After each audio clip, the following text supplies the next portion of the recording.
राजस्थान के एक सूखे और धूल भरे गांव में राहुल सिंह पैदा हुआ।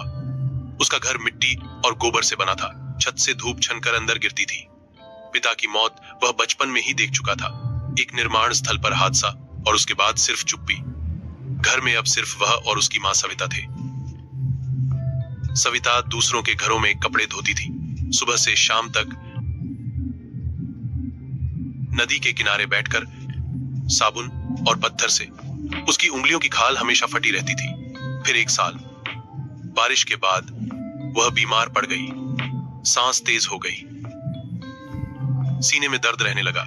गांव के वैद्य ने बस इतना कहा, शहर ले जाओ, दवा महंगी है लेकिन जान बच सकती है। घर में पैसे नहीं थे, एक भी नहीं। राहुल गांव के सबसे बड़े मकान के सामने खड़ा हुआ। वहां फैक्ट्री का मालिक विक्रम मल्होत्रा रहता था।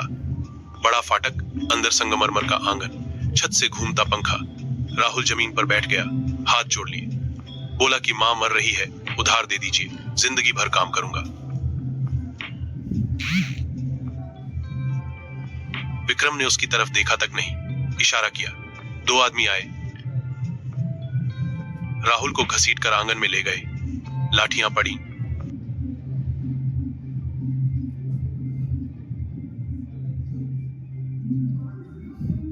धूल उड़ी, उसका चेहरा जमीन में दबा दिया गया।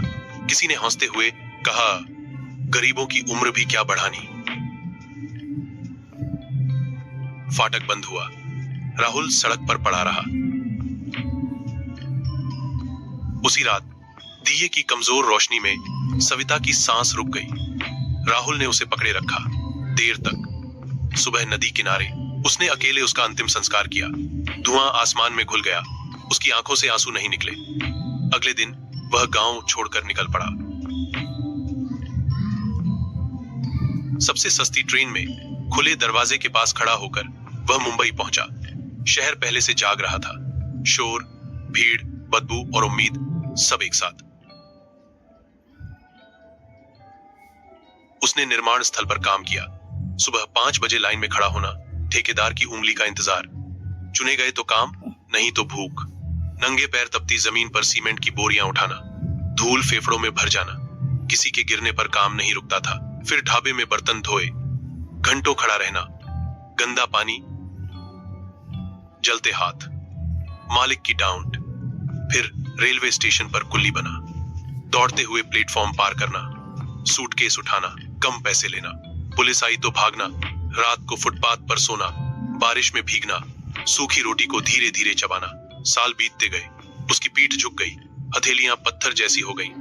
वह कम बोलता था, सिर झुकाकर चलता था। एक दिन फैक्ट्री की मशीन टूट गई, गियर नियंत्रण से बाहर, बुजुर्ग लगभग घायल, जान को खतरा, उड़ती चिंगारियां, सब भागे। राहुल बिजली के स्विच की तरफ दौड़ा, मशीन बंद की। एक बुजुर्ग की जान बची। वह आदमी था आनंद मेहता, असल मालिक। आनंद ने उससे नाम पूछा। पहली बार किसी ने उसे ध्यान से देखा। राहुल को आगे बढ़ने का मौका मिला, पढ़ना सीखा, हिसाब समझा। सालों बाद वही आदमी मीटिंग्स में बैठता था, फैसले करता था। पैसा आया, सम्मान आया। एक दिन वह काली कार में अपने गांव लौटा। धूल उड़ती गई, बच्चे पीछे दौड़े, लोग चुप हो गए। वह सीधे उसी फैक्ट्री में गया। विक्रम मल्होत्रा के सामने कॉन्ट्रैक्ट रखा गया। नाम पढ़ते ही उसके हाथ कांप गए। राहुल सिंह। फैक्ट्री बिक चुकी थी। नई व्यवस्था आई, मजदूरों को सही मजदूरी, इलाज, इज्जत मिली। लोग राहुल का नाम लेने लगे। शाम को वह गांव के बाहर खड़ा हुआ। सूरज डूब रहा था। उसने मन ही मन कहा, मां, मैंने जिंदगी घुटनों पर नहीं जी,